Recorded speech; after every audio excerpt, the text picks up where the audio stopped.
Salve, salve galerinha! Sejam bem-vindos para mais um vídeo do canal Área dos Animes. E hoje então vamos continuar para mais um vídeo de Kimetsu no Yaiba. A gente vai continuar em mais um vídeo com a luta contra o Muzan, que acaba se estendendo ainda mais, e vemos de que aparentemente o Tanjiro morreu? Bom, é essa a dúvida que fica no decorrer desse vídeo, e a gente vai ver se realmente isso ocorreu ou não após vocês deixarem o like, se inscreverem no canal e ativarem o sininho das notificações para receberem todos os vídeos do canal. Espero imensamente que todos vocês gostem e que então, sem mais delongas, bora para o vídeo!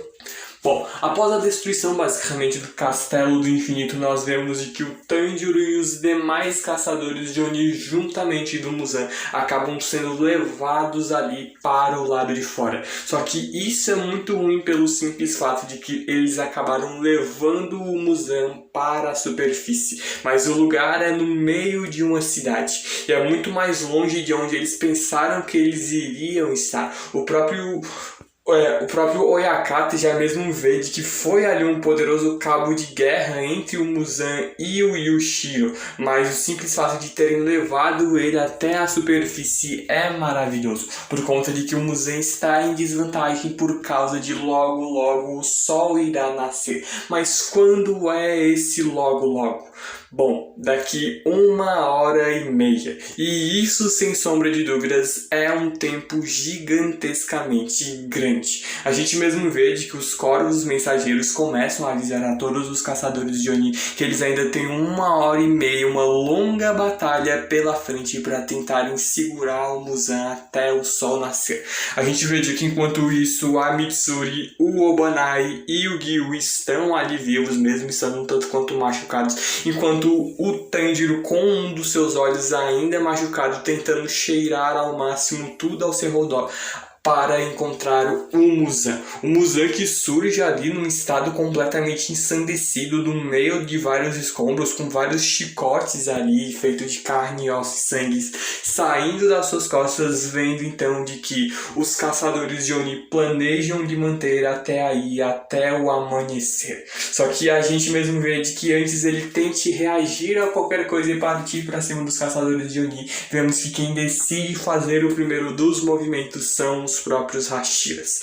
O Obanai, a Mitsuri e o Gyu Tomioka simplesmente vêm com as suas respectivas respirações da cobra do amor e da água para cima do rei dos demônios. Só que por mais que eles comecem ali a perfurar a carne do Oni, nós vemos de que não adianta de nada. Mesmo se ele ali não morrer com a cabeça dele cortada, podem ao menos cortá-lo em vários pedaços. Se puderem enfraquecê-lo ao menos um pouco até o nascer do sol, seria uma grande vantagem. Só que por mais que eles tentem cortá-lo, a regeneração dele é absurdamente grande. A gente mesmo vê de que por mais que tenham 3 Hashira juntos, de nada adianta.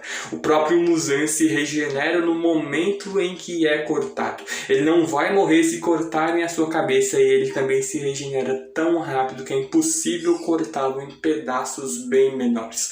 Só que enquanto isso a gente vê de que o Muzan, enquanto os Hashiras estão pensando no que fazer, acaba vindo para atacar a Mitsuri, que já rapidamente acaba sendo salva ali juntamente também do Tomioka e do Obanai por vários outros caçadores de Oni que simplesmente se metem no caminho dos Hashiras para levarem os golpes do Muzan no lugar dos pilares. A gente basicamente vê de que com esses sacrifícios o Obanai e a Mitsuri e o Tomioka acabam sendo salvos. Todos os demais caçadores de Oni vão sendo impulsionados para frente para ficarem ali no caminho do Muzan e tentarem servir simplesmente de escudos para os mais fortes espadachins que podem enfrentar o Muzan. A gente mesmo vê que o próprio Tanjiro acaba sendo protegido ali por um dos caras que acabam morrendo nos seus braços, enquanto ali todos os caçadores de Oni que vão morrendo simplesmente ali de escudo para os demais Hashiras, fazem com que os Hashiras apenas parem para que eles ali não morram de forma ali tão horrível assim. Só que ainda assim eles não vão desistir, eles não vão perder a sua coragem e apenas irão continuar lutando. Mesmo ali que a Mitsuri tende a falar qualquer coisa, as suas advertências são completamente inúteis. Enquanto o Tanjiro se levanta, mesmo com muita dificuldade de ficar em pé, tenta seguir ali os demais caçadores para caso eles lutem todos de uma vez, talvez eles tenham uma chance. Só que infelizmente o Tanjiro já está em um estado completamente destruído. Ele mal consegue ficar de pé e já simplesmente cai no chão, cuspindo sangue, ficando extremamente pálido. O próprio Muzan vê que aqueles que morrem na hora são muito sortudos, e aqueles que não morrem imediatamente irão morrer por serem feridos por ele. E diante ali dessa luta contra o Muzan, o próprio rei dos demônios pede para que o Gyu, a Mitsuri e o Obanai olhem para o lado, vendo de que o Tanjiro está em um estado de completa agonia. O sangue e a carne dele começam ali a simplesmente entrarem no estado de pura agonia. A gente vê o desespero do Tanjiro sendo ali provocado por causa do sangue que está infundido nos seus ataques do Muzan. Penetra ali o corpo do Tanjiro. Ele não vai virar um demônio por conta de precisar de muito sangue, mas vai ser algo semelhante a um veneno mortal. Vai lhe causar a destruição das suas células e então a morte. E aí a gente simplesmente tem a constatação de que Kamado Tanjiro está morto. Só que a gente então, em meio a todo esse desespero da luta, acabamos mudando de cena em diante ali do Urokodaki, que vê a Nezuko simplesmente se levantando.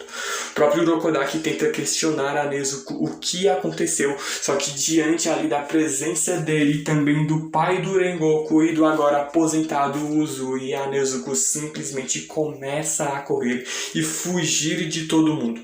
A gente mesmo vê de que mesmo que eles tentem avisar o Oyakata, não vai adiantar de muita coisa tentar perseguir ela. O próprio Oyakata vê o que é que está acontecendo nesse momento, o porquê de tudo isso e o que ele deve saber. O que ele não sabe ali, o que pode fazer nesse momento, ele mesmo reconhece, se questionando então talvez se a Nezuko está sendo controlada pelo Muzan, mas vê de que isso não é possível. Ela está tentando entender se ela realmente voltou a ser uma humana porque o remédio funcionou. Só que no fim das contas, se não fosse isso, ela ali não teria simplesmente fugido. A Nezuko de alguma forma está num estado de certa forma entre humana e demônio, só que ainda assim não voltou a ser completamente humana. A gente mesmo vê de que o próprio Oyakata, um tanto quanto desesperado, pedindo para que tragam a Nezuko de volta, só que é nesse momento que simplesmente surge ali em espírito a mão do seu pai, dizendo ali para que o jovem Oyakata deixe a Nezuko fazer o que quiser, porque vai ficar tudo bem. Ouvindo então o conselho do seu pai, ele simplesmente vê de que ninguém vai precisar ir atrás dela, mas mesmo com todas ali as advertências das suas irmãs, todo o perigo que pode vir caso a Nezuko seja pega por um demônio, talvez caso eles não consigam recuperá-la, mas ele descarta qualquer dessas teorias. Ele sabe ali de que tudo vai dar certo por conta do seu pai falar de que ela tem de ir. A gente mesmo vê de que por mais que o Urokodaki tente alcançar ela, ele percebe de que não vai conseguir, quando a gente vê como se a Nezuko estivesse sendo guiada pelo espírito de alguém, de algum dos seus antepassados. Só que diante ali do Urokodaki a gente vê de que a Nezuko pula de uma altura imensamente grande, onde o próprio espadachim se questiona se o remédio para fazer ela voltar a ser humana não está funcionando. Nós então voltamos para o meio da luta do Tanjiro e os demais Hashiras contra o Muzan, quando a gente vê de que o Tomioka tentando ao máximo pegar uma espada, uma que não esteja quebrada, aquela que pertence a um usuário da respiração da água, para ao máximo continuar lutando. A gente mesmo vê de que nem eles três, os pilares do amor, da cobra e da água, conseguem acompanhar o Muzan juntos, quando quando eles começam a ser cada vez mais e mais acertados pelo golpe do Rei dos Demônios. A Mitsuri, o Obanai e também o Tomioka são acertados por uma enxurrada de golpes do Rei dos Demônios, que ele mesmo vê de que os Hashiras ainda conseguem se mover com tudo isso. Ele mesmo vê de que eles são os marcados para não morrerem de imediato. A própria Mitsuri vê de que foi atingido mesmo ali, todos fazendo tanto esforço para lhe proteger. Ela ali em um estado de completo desespero por não conseguir fazer muita coisa diante da luta contra o Muzan. Quando ela iria até ser acertada e o próprio Obanai, mega apaixonado por ela, iria vir desesperado para tentar protegê-la, só que não seria rápido o suficiente. E nós vemos de que alguém inesperadamente, mas para a nossa felicidade, que nós queríamos muito que isso acontecesse, simplesmente vemos ali uma massa de ferro parando o golpe do Muzan. E essa massa que é simplesmente vinda ali do Himejima Gyomei, pilar da pedra, que simplesmente surge ali diante do Muzan e pede desculpa pelo atraso. O próprio Muzan, na hora que vê ele, reconhece que é o caçador de demônios que derrotou o Kokushibou, só que ele não fez isso sozinho. Nós vemos que o outro responsável pela derrota do Lua Superior número 1 já surge atrás do Muzan, simplesmente cortando ele ao meio. O Sanemi, no estado completamente focado, parte para cima ali do Rei dos Demônios e já joga ali na cabeça dele uma espécie de óleo, na qual, depois de acender um pequeno palito de fósforo, ele simplesmente taca fogo com o corpo inteiro do Muzan. A gente mesmo vê de que o próprio Sanemi falando ali de que, por mais que isso pareça ser um jogo sujo, para ele pouco importa. Ele vai deixar o Muzan em pedacinhos e chama ele ainda de desgraçado. A gente vê de que, enquanto isso, o Murata, que é um dos caçadores de Oni, que o Tanjiro conheceu lá na luta contra o Rui, a gente viu isso lá na primeira temporada do anime, acaba sendo encontrado pelo Tomioka, enquanto o próprio Murata, em completo estado de desespero, vendo de que o Muzan está diante dele, o inimigo da sua família, ele tem do que matar ele, mas nesse momento ele não consegue fazer nada. Só que então ele acaba tendo uma utilidade quando o Tomioka explica de que o Tanjiro não consegue se mexer e pede para que o Murata leve-o para um lugar seguro e cuide dos ferimentos dele. O caçador de Oni, assim que ouve isso, vendo o Tanjiro ali na beira da morte, ele simplesmente carrega ele nos seus braços e vê que ele não precisa se preocupar, porque ele vai levá-lo para um lugar seguro e então tratar os seus ferimentos. A gente mesmo vê de que o próprio Tomioka se lembrou do nome do Murata, que vendo que enfim ali vão estar ali lutando juntos desde toda a seleção final, e ele ali vê de que tem, sem sombra de dúvidas, uma diferença enorme de poder entre eles, mas ele fica ao menos feliz por ser útil de alguma forma, por ter um reconhecimento, e agora chega a vez dele de brilhar, ao menos para tentar salvar o Tanjiro. Ele mesmo vê de que ele tem de ser útil, todos fizeram seu melhor até o último suspiro. Só que enquanto isso, o Tanjiro, que aparentemente não está tão morto assim, começa a ir em meio dos seus sonhos para um lugar onde o céu está azul e o amanhecer aparentemente chegou. Ele mesmo se questionando se poderia ser a realidade, mas não é isso. Ele até mesmo também percebe de que não consegue sentir o cheiro de nada e simplesmente começa a vagar por onde quer que seja enquanto está à beira da morte. O Tanjiro, que então basicamente começa a tentar ali se ambientar em todo esse espaço, reconhecendo de que essa casa não é a dele, é só um tanto quanto parecida, mas ele reconhece no fim das contas de que não é ali um lugar que ele conhece. Ele começa a tentar entender o que ele está fazendo, vendo de que estava cortando lenha. E a vida dele vê ali, ele está tentando entender como se ela estivesse passando diante dos seus olhos. Quando então a gente basicamente vê de que uma bebezinha ali vem na direção do Tanjiro e simplesmente chama ele de papai. A gente vê ali de que o próprio Tanjiro tentando entender se essa garota realmente está falando com ele, quem é essa criança. Quando a bebezinha que basicamente chega até o Tanjiro simplesmente aponta na direção de alguém que vinha na direção dele, que é basicamente o Iorichi. O próprio Tanjiro já reconhece na hora de que é o espadachim da respiração original. Enquanto a gente vê de que o Murata desesperado tentando ali fazer uma massagem cardíaca no Tanjiro para ver se ele volta, só que ele tá tão desesperado que a respiração dele e as batidas do seu próprio coração estão fazendo tanto barulho que ele não consegue ouvir os próprios batimentos do Tanjiro. Enquanto isso, a gente vê a chegada de alguns outros caçadores de demônio que vêm basicamente para ajudar o Murata, vendo ali de que eles têm uma outra forma de ajudar o Tanjiro. Eles podem ir atrás do Yushiro, que está preso embaixo de todos os escombros, e o Yushiro vai de alguma forma ali fazer os primeiros socorros no Tanjiro, caso, é claro, eles consigam salvar ele ali debaixo de toda aquela montanha de escombros. A gente então volta enquanto isso, de que um sonho ali nessa nova ambientação em que o Tanjiro está, o Iorichi simplesmente fala com ele dizendo de que queria alguém para conversar.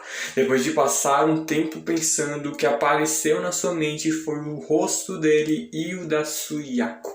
Ele até ali, tentando ali o Tanjiro entender essa situação, iria se aproveitar desse momento para perguntar ali sobre o 13º estilo da respiração do sol. Só que no fim das contas ele não consegue ali expressar o que ele quer, por conta de que o próprio Tanjiro começa a entender de que ele não consegue falar o que está pensando, não consegue se mover do jeito que quer, por conta de que tudo isso é apenas uma das memórias herdadas dos seus antepassados. O próprio Tanjiro aí, que na verdade não é o Tanjiro, é um antepassado dele, fala ali com grande intimidade e naturalidade com o Iorichi, e até o Iorichi fica feliz vendo que a família do seu amigo parece bem, e ele mesmo quando vê humanos felizes, ele também se sente feliz, deixando ali esse antepassado do Tanjiro um tanto quanto surpreso. O próprio Iorichi vê de que o mundo em que eles vivem é belo de todas as formas, é uma bênção simplesmente nascer nele. A mãe dele era ali uma mulher bem religiosa, ela rezava ali. Ele começa a contar a história dele sobre a mãe dele que rezava todos os dias para que a discórdia desaparecesse do mundo. Ela também rezava para o Deus do Sol para brilhar calorosamente nos seus ouvidos aparentemente surdos. Ela até fez brincos como amuletos para ele, que a gente olhando para eles vê de que são idênticos aos brincos que o Tanjiro usa atualmente. O Iorichi, que quando criança ele não conseguia falar, então ele preocupou bastante a sua mãe e se sentia muito mal por causa disso. O irmão dele, Kokushibo, era um garoto absurdamente gentil, que hoje em dia era ali o Kokushibo, era ali quando o irmão ainda do Iorichi, alguém que sempre se preocupava com ele. Mesmo nos dias que o seu pai batia nele, dizia para ele esquecer o seu irmão. E ele até fez uma flauta e a deu para ele, como a gente já mesmo viu. O próprio Kokushibo guardou isso quando o Iorichi foi embora ali, ele fugiu de casa, o Kokushibo continuou guardando essa mesma flauta até o dia da sua morte como Oni, como Lua Superior número 1, como a gente viu ali em alguns vídeos passados. A gente vê de que o próprio Kokushibo, que na época, mesmo que se machucasse ali, apanhasse do seu pai por conta de que ele proibia ele de ficar perto do Iorichi, ele ainda assim não desistia de maneira alguma e pedia para ele não se preocupar com isso. Só que o Iorichi percebia que ele era uma criança indesejada, então depois que a sua mãe morreu por causa de uma doença, ele deixou a sua casa imediatamente. Eles falaram para ele entrar no sacerdócio, mas no fim ele nunca foi para templo algum. Ele queria correr o quanto pudesse embaixo daquele lindo e infinito sol, mas mesmo correndo por um dia e uma noite inteira, seus pés nunca ficaram cansados ou quiseram parar. Quando ele percebeu, ele tinha chegado a um lugar cheio de campos e arrozais nas montanhas, e alguém estava lá sozinha, uma garota de mais ou menos da idade do Iorite na época. A garota que estava segurando um cesto e ficou parada lá por muito tempo. Ele foi então até a garota e perguntou o que ela estava fazendo, e ela simplesmente responde de que a sua família morreu de uma praga e ela está sozinha porque perdeu todo mundo. Então ela queria levar alguns girinos para os arrozais lá da sua casa.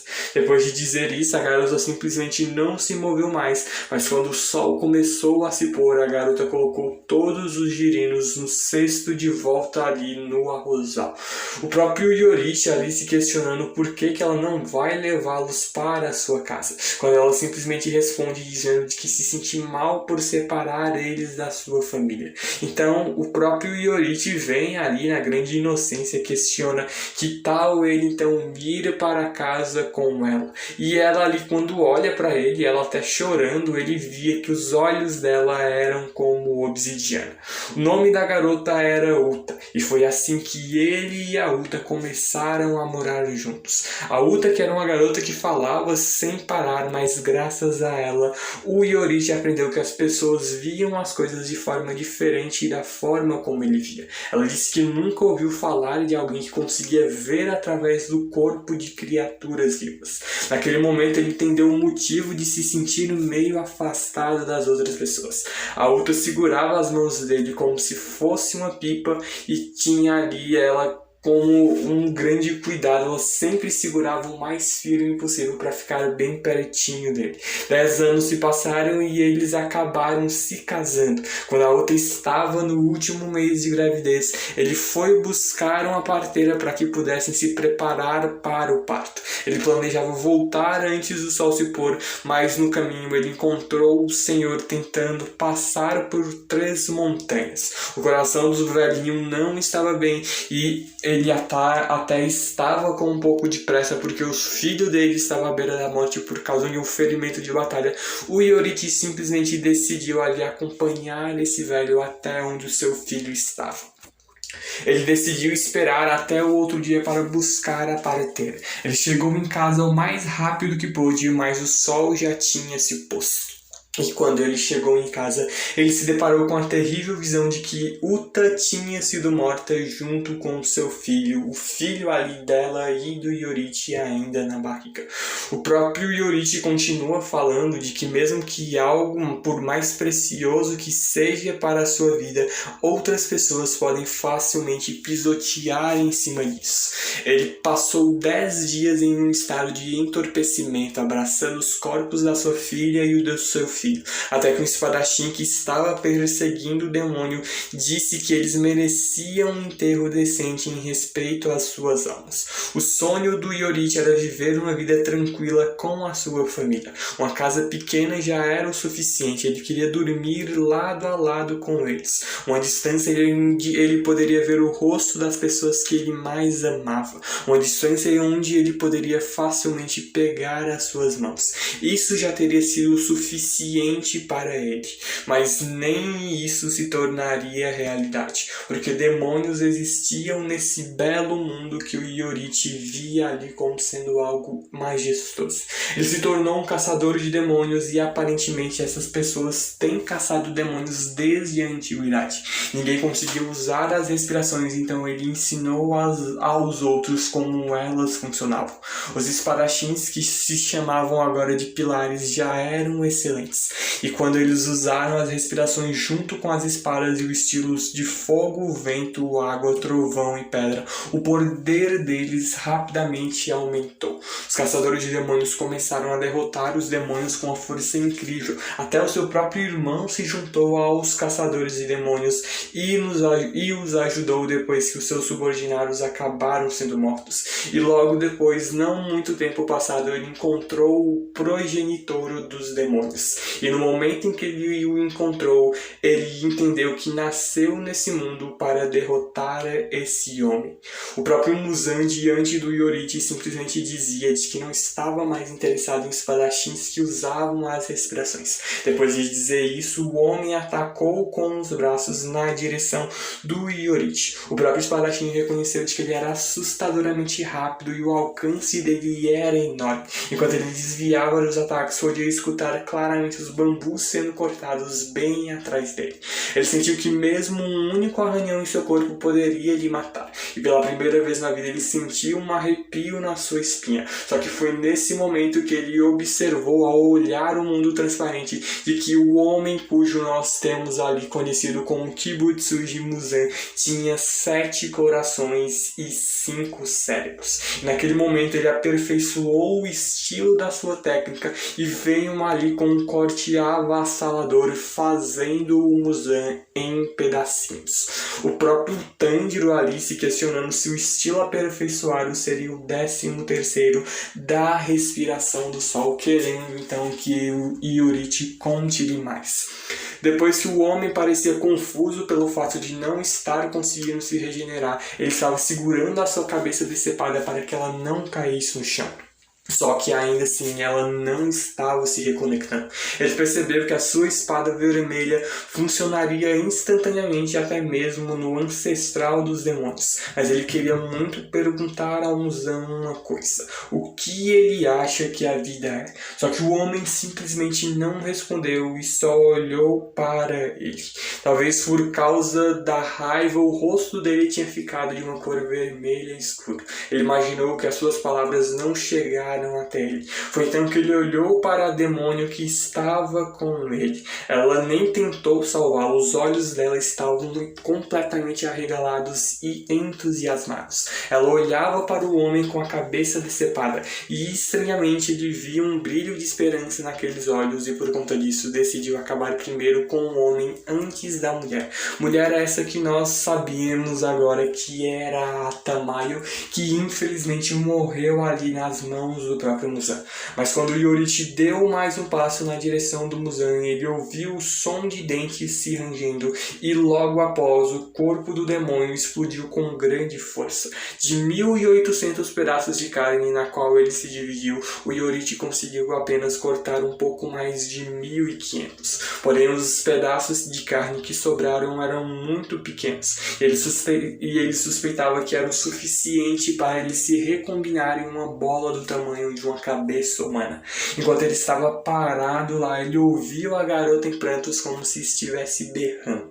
Então ela caiu simplesmente ali, falando para o Yorite de que ele estava tão perto. Só que então ele superou a fraqueza da decapitação. A garota forçava as palavras para saírem e puxava o seu cabelo. Ela queria ao máximo que o Muzan tivesse morrido, chamando de nojento e chamando também pelo seu nome, Kibutsuji Muzan. Quando até ali, ela mesmo vendo de que não está morrendo, então ela simplesmente percebe até ali de que foi porque o Muzan, sem sombra de dúvidas, acabou não tentando matar ela, porque ele poderia simplesmente ter feito como, por exemplo, ele fez ali com o Oni do Biwa, ter matado ela a longa distância. Só que quando ali ela percebeu tudo isso, o Muzan estava em tanto desespero que simplesmente fugiu ali com medo geral do Yorite. A garota então se acalmou um pouco mais e ele ali vendo o Yorite, vendo tudo isso, ele ali entendeu rapidamente a história sobre aquele homem. Então ela disse que o criador dos demônios, Kibutsuji Muzan, provavelmente não apareceria mais até que ele morresse. Ele que havia temporariamente libertado a mulher do controle do Muzan porque ele estava enfraquecido. Então ele pediu ajuda para derrotá-lo. Primeiro ela ficou confusa, mas depois concordou. Ela disse que se chamava como nós conhecemos hoje, Tamayo. Ela tinha olhos bem tristes. O próprio Tanjiro, ao ouvir essa história, se lembra obviamente de quem é a Tamayo, enquanto enquanto o Yorite continua ali a contar a sua história. Depois disso, os seus companheiros correram até ele e contaram que o seu irmão tinha se tornado um demônio. E então ele se responsabilizou por não derrotar o Kibutsuji Muzan e por deixar a Tamayo escapar. E pelo seu irmão também ter se tornado um demônio, então ele foi exilado dos caçadores de demônios. Alguns até falaram que ele deveria cometer o suicídio, mas o Oyakata-sama, que havia acabado de se tornar líder aos 6 anos de idade, não permitiu isso. Ele era uma criança ali que tinha perdido o pai e que tinha ali um coração bem fraco. Ainda deve ter sido um momento absurdamente estressante para ele. Ele mesmo sentia-se mal por isso, mas não era ali muita culpa dele. Não havia nada que ele pudesse fazer naquele momento. Enquanto isso, o próprio Yorite continua falando de que ele acreditava que nasceu com a força para derrotar o Muzan, mas que no fim das contas ele falhou. E por conta dessa falha, ele vai ali ter que ver várias outras pessoas morrerem e isso lhe dói. O próprio Tanjiro tentando ali falar de que isso não tem nada a ver com ele, não é culpa dele. Só que tantas coisas aconteceram com o Yorite e ele não conseguiu encontrar palavras para dizer a ele. Ele pensou que talvez ali o seu ancestral Sumiyoshi fosse falar algo, mas o silêncio continuou por um bom tempo. Ele queria fazer algo por ele. Ele veio aí porque estava muito machucado. Ele precisava fazer algo, só que quem acaba fazendo era simplesmente a filha desse ancestral do Tanjiro, que agarra ali o kimono do Yorite e simplesmente pede um abraço. O próprio ancestral do Tanjiro se questiona se ele se importaria ali de segurar ela por um tempo, vendo de que ela fica muito feliz quando é erguida bem alto e vê de que o Yorite é alguém bem mais alto do que ele. E quando ali o próprio Yorite começa a erguer a filha do ancestral do Tanjiro, ela simplesmente começa a sair rindo ali em pura alegria, enquanto em contraste o Yorite chora de pura felicidade, o que ele não pôde ter ali quando ele ainda estava com a sua família, que acabou infelizmente sendo morta. Ele acabou ali não desistindo completamente da sua vida em meio a essa cena muito bonita. Até ali chega depois a esposa desse ancestral do Tanjiro com outro bebê ali nas costas, vendo ali simplesmente o Yorite com a filha deles abraçada ali, chorando em completo desespero, onde até ali o próprio Tanjiro viu de que ele sabe que está no meio de uma batalha, que o Yorite morreu sem sombra de dúvidas há centenas de anos, mas ele não podia deixar de desejar que o coração dele encontrasse ao menos um pouco de paz. E é aí então que vem a grande missão do Tanjiro de terminar o que o Yorite não conseguiu fazer há quase várias centenas, na verdade, de anos atrás. Derrotar, aniquilar completamente Kibutsuji Muzan. Só que tudo isso daí e muito mais é infelizmente assunto apenas para um próximo vídeo. Eu já vou me despedindo de todos vocês aqui, só que antes de realmente terminar o vídeo, eu espero imensamente que todos vocês tenham gostado, que então por isso deixem um like, se inscrevam no canal e ativem o sininho das notificações para receberem todos os vídeos. Agradeço imensamente o apoio de todos vocês. Falou, valeu e eu fui!